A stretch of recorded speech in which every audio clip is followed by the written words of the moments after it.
दत्तक शाळा जी योजना आहे त्याच्यामध्ये आतापर्यंत किती कॉर्पोरेटनं आपल्याला अप्रोच केलेलं आहे, किती कॉर्पोरेट? नाही, खरं तर लोकार्पण आमचं जरी GR निघालेलं असलं तरी लोकार्पण उद्याच होतंय, म्हणजे 5 तारीखला आपल्याला कळेल.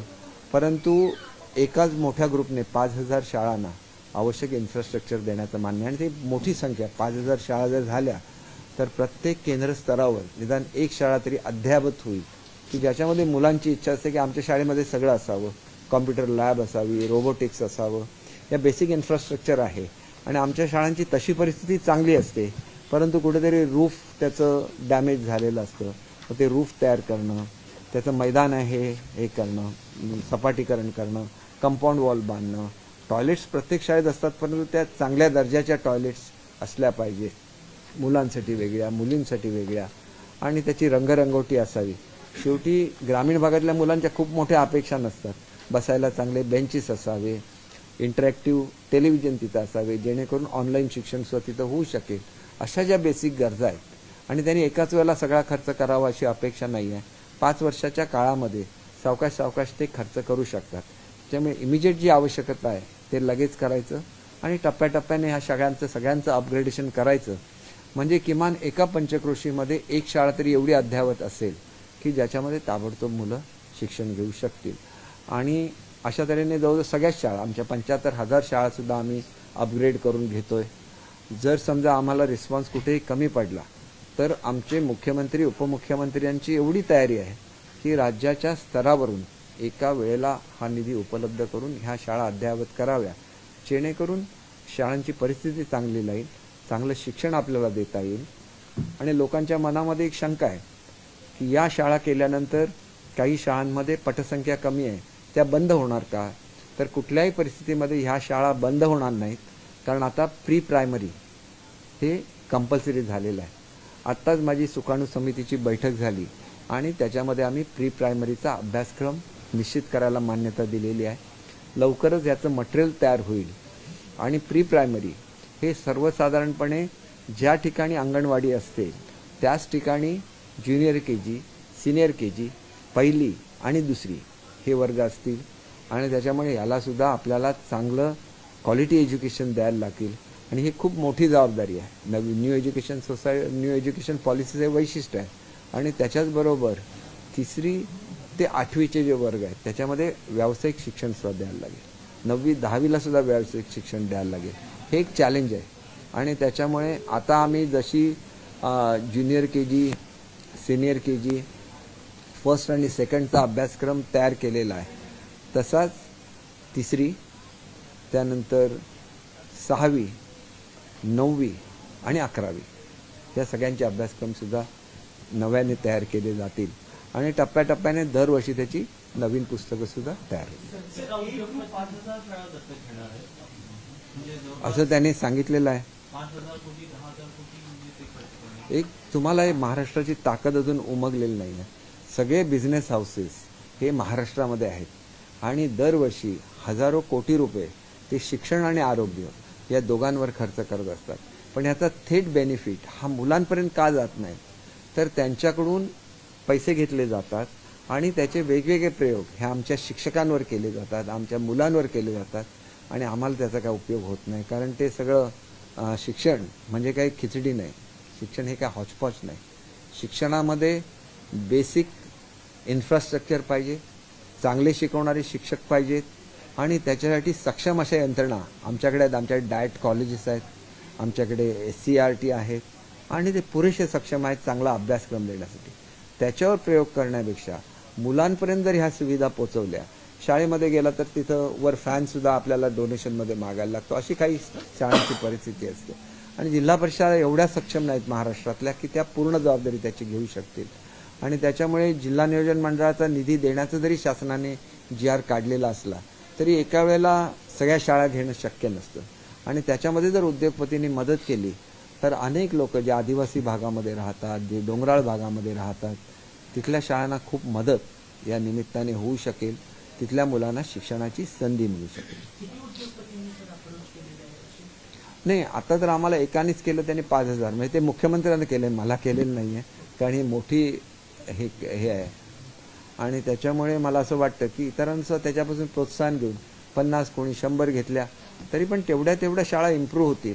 आणि मग उरला आमचा जो पैसा आहे तो प्रत्येक शाळेला थोडं जाण्याऐवजी आमच्याकडे PM श्री स्कूल आहे, त्याला आम्ही पुरेसा निधी देऊ शकतो. आदर्श शाळा योजना आहे, त्याला आम्ही पुरेसा निधी देऊ शकतो. त्या स्कूल अधिक ह्या स्कूल धरून एक चांगल्यापैकी मोठी अशी शाळांची 75,000 पैकी आपण पहिल्या टप्प्यामध्ये जरी अगदी 20% जरी धरल्या तरी त्या 15,000 शाळेच्या आसपास त्या होतील असं मी गृहीत धरतो.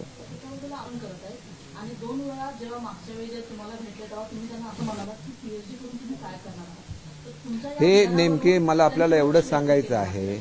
रोष सगळेच व्यक्त करतात आणि त्यांनी तसा रोष व्यक्त करावा. मला काही त्याच्यामधून माझं काही होत नाही. रोष कशासाठी व्यक्त करायचा? रोष तुम्हाला जर चांगलं सांगितलं, चांगला उपदेश केला तर रोष व्यक्त करावा का? बघा माझ्याकडे अशा अनेक हे आले विद्यार्थी ज्यांना एरोनॉटिक्समध्ये शिक्षण घ्यायचं आहे. फ्रान्स ही एरोनॉटिक्समध्ये सर्वोत्कृष्ट संस्था आहे. PhDवर जेवढा आम्ही खर्च करतो तेवढाच जर एरोनॉटिक्सवर केला तर मेक इन इंडियाप्रमाणे विमानं तयार व्हायला सुरुवात होईल. मला किती PhDची गरज आहे, मला किती D.Ed स्टुडंट्सची गरज आहे, तेवढ्याच लोकांनी D.Ed केलं पाहिजे. PhDने तुम्हाला काय मिळतं? तुम्हाला कॉलेजमध्ये नोकरी मिळते, परंतु कॉलेजमध्ये नोकऱ्या किती आहेत?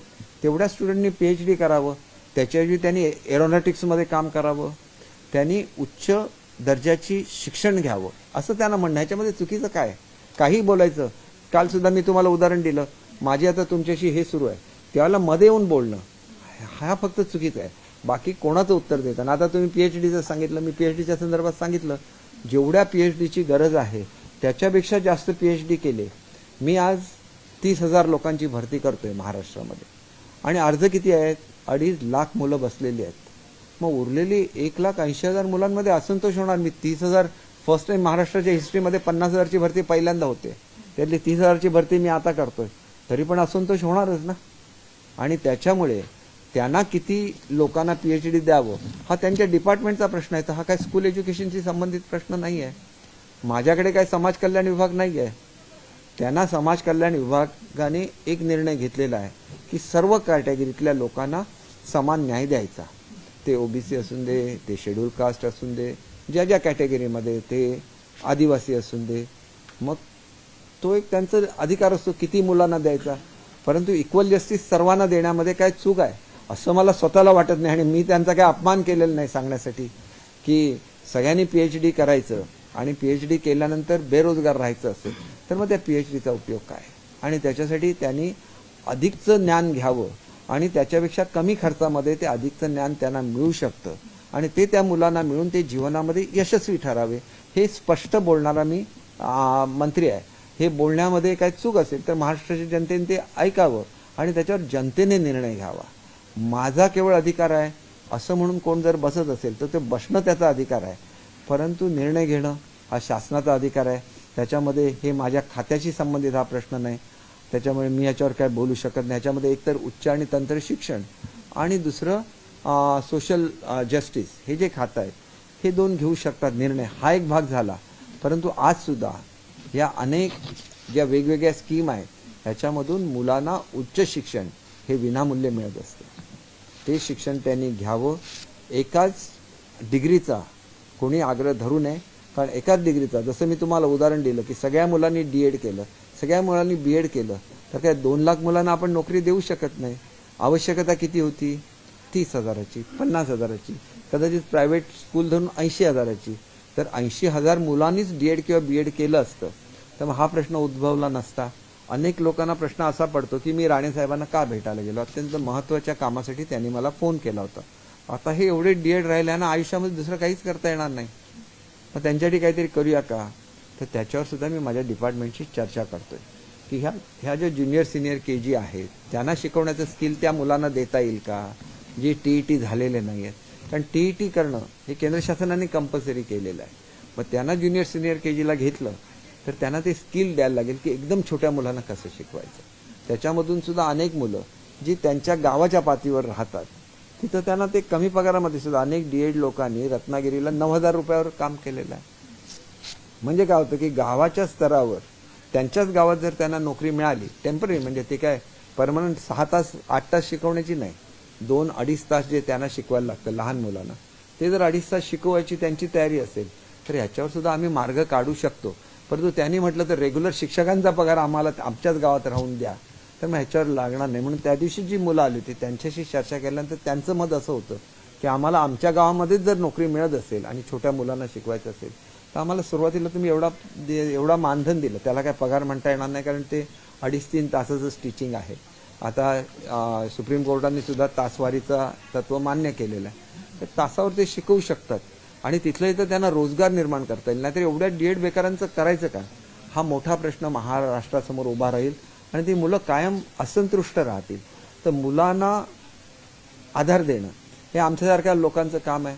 हे करत असताना मुलं एखाद्या वेळेला चुकली तर त्यांना सांगणं की तुम्ही शिस्त पालन केलं पाहिजे, हे सुद्धा शिक्षण मंत्री म्हणून माझं काम आहे. उद्या माझ्या मुलांना ते शिकवणार आहेत. ती मुलं जर शिस्तीमध्ये आले पाहिजेत तर त्यांचं वर्तन शिस्तबद्ध पाहिजे, एवढीच माझी अपेक्षा, त्याच्या पलीकडे काय नाही. आणि हे बसणं, कोणाबद्दल नाराजी व्यक्त करणं, अमुक करणं तमुक करणं, लोकशाहीमध्ये तुम्हाला हा अधिकार दिलेले आहेत, त्याचा वापर त्यांनी केला म्हणून मला वाईट वाटण्याचं कारण काय. मला जे योग्य वाटलं ते जर योग्य नसेल तर त्याचा निर्णय महाराष्ट्राची जनता करेल की त्यांनी उत्कृष्ट आयुष्यामध्ये बनावं की नाही.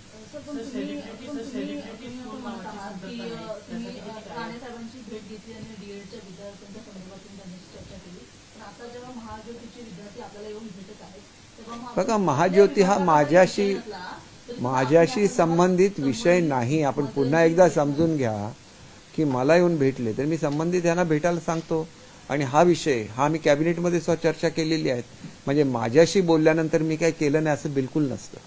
हे बघा, कधीही जो मनुष्य प्रामाणिक असतो तो आपला, समजा त्या दिवशी मला एक मुलगी भेटली आणि तिने म्हटलं ह्याचं काय झालंय, आम्ही 5 डिसेंबरची डेडलाईन दिलेली आहे, 5 डिसेंबरच्या पूर्वी तुमचं सगळं पूर्ण करून तुम्ही शिक्षकांना चॉईस दिले पाहिजे. मुलीचं काम मी केलं, परंतु माझ्या पत्रकार परिषदेमध्ये येऊन जर कोणी बेशिस्त वर्तन करत असेल तर ते सांगण्याचं सुद्धा काम केलं आणि मी हे करत राहीन. कारण शिस्त ही पाळलीच पाहिजे, प्रत्येकाने शिस्त पाळली पाहिजे. आणि मला शिक्षकांबद्दल अतिशय आदर आहे. म्हणून जसं डॉक्टरच्या गाडीवर DR लिहिलेलं असतं तसं टीचरच्या गाडीवर TR लिहिण्याच्या संदर्भात मी आमच्या सचिवांकडे प्रस्ताव दिलेला आहे की ती गाडी कोणी वाटेत अडवता कामा नये, त्याला रिस्पेक्टफुली वागवलं पाहिजे. हा जो मंत्री म्हणतो त्याच्याकडे तुम्ही असं वर्तन करताय ना, कोणाला वाईट वाटणार ना. कारण माझ्या मुलीपेक्षा लहानही मुलं असतात, माझी मुली त्यांच्यापेक्षा जास्त व्हायचे, माझा तो अधिकार आहे.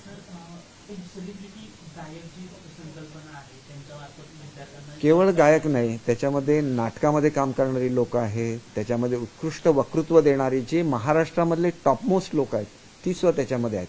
आणि त्याच्यामुळे मुलांना, ह्या सगळ्या विद्यार्थ्यांना एका वेळेला ऑनलाईन ट्रेनिंग होणार, ज्यांना ज्या विषयाची आवड आहे. कोणाला म्युझिकची आवड असेल, कोणाला सिंगिंगची आवड असेल, कोणाला ड्रामाची आवड असेल, कोणाला वक्तृत्वाची आवड असेल, त्या फील्डमध्ये ते उत्कृष्ट बनावे अशी इच्छा आहे. बघा, आपण जशा शाळांचे इन्फ्रास्ट्रक्चर सुधारतोय तसं मुलं सुद्धा सर्वोत्कृष्ट महाराष्ट्रातली घडली पाहिजेत. मी काय शिक्षणामधला तज्ज्ञ नाही, मी एक ॲडमिनिस्ट्रेटर आहे आणि मला कळतं की मी महाराष्ट्राला काय डिलिव्हर केलं पाहिजे. आणि म्हणून मी सांगितलं होतं की 1 वर्षामध्ये शिक्षकांचे प्रश्न संपवणार आणि आम्ही तसे ते संपवण्याचा प्रयत्न केला. टप्पा अनुदानाला सगळ्यांना एका लेवलला आणलेला आहे. शिक्षकांची भरती सुरू केलेली आहे. बरेचसे प्रश्न, केंद्रप्रमुखांची भरती केलेली आहे. त्याच्यानंतर जे विद्यार्थ्यांच्या संदर्भात जे टेक्निकल डिसिजन होते, सर्वांना युनिफॉर्म देणं, सर्वांना शूज सॉक्स देणं, सर्वांना वह्यांची पानं देणं, पुस्तकांचं ओझं कमी करणं, सगळ्या गोष्टी करून दाखवल्या. आता क्वालिटी एज्युकेशन देण्याची वेळ आहे आणि ह्या वेळेला एकच केंद्रबिंदू, तो म्हणजे विद्यार्थी.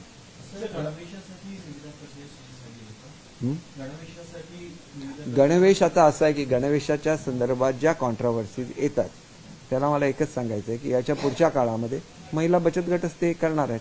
त्याच्यामुळे आम्ही महिला बचत गटांना काम देतोय आणि ते काम देताना महिला आर्थिक विकास महामंडळ आणि दुसरं एक कॅडर आहे ज्याला NRLM म्हणतात, म्हणजे ह्याला ती नॅशनल हे आहे, रुरल लाईव्हलीहूड मिशन असतं. त्या NRLMच्या आणि महिला उद्योग याच्यामार्फत महिलांना ट्रेनिंग दिलं जाणं आहे आणि याच्यापुढे शिलाईचं सगळं काम त्यांना दिलं जाईल. त्याच्यामुळे क्वालिटीसुद्धा राहील, एकसारखे ड्रेस शिवले जातील. आणि दुसऱ्या आम्ही जे ड्रेसचं आता सिलेक्शन केलं आहे याच्या पुढच्या वर्षापासून स्काउट अँड गाईड हे कंपल्सरी सगळ्या स्कूलला असणार आहे आणि त्याच्यामुळे त्याचा जो ड्रेस आणि आमचा ड्रेस एकसारखा असणार. फक्त स्कार्फ आणि टोपी घातली तोच मुलगा तो ड्रेस घालून स्काउट गाईडला जाऊ शकतो. शिक्षकांचा लोड कमी करणार यासाठी तुम्ही घोषणा केली होती शिक्षक दिनाच्या कार्यक्रमात आणि त्याबाबत समिती नेमली होती, तर त्याचं पुढे काय झालं, त्याचा रिपोर्ट काय? त्याच्या संदर्भात आम्ही सचिवांच्या अध्यक्षतेखाली एक कमिटी नेमलेली आहे आणि कमिटीच्या कार्याला वेळ होत असेल तर तोपर्यंतच्या काळामध्ये शिक्षकांना कुठलंही एक्स्ट्रा काम द्यायचं असेल तर आमच्या डिपार्टमेंटची परमिशन घेतल्याशिवाय असं काम कुठल्याही शिक्षकांना देता येणार नाही. याचं क्लिअर कट सर्क्युलर सुद्धा आम्ही काढलेलं आहे. त्याच्यामुळे या संदर्भात आता कोणाच्याही मनामध्ये शंका असण्याचं कारण नाही. जी नॅशनल ड्युटीज असतात म्हणजे इलेक्शनचं काम आणि सेन्ससचं काम हे प्रत्येक डिपार्टमेंटला करणं कंपल्सरीच आहे. या दोन कामाच्या व्यतिरिक्त शैक्षणिक जी कामं आहेत ती शैक्षणिक कामं करायला मात्र नकार कुठल्याही शिक्षकाला देता येणार.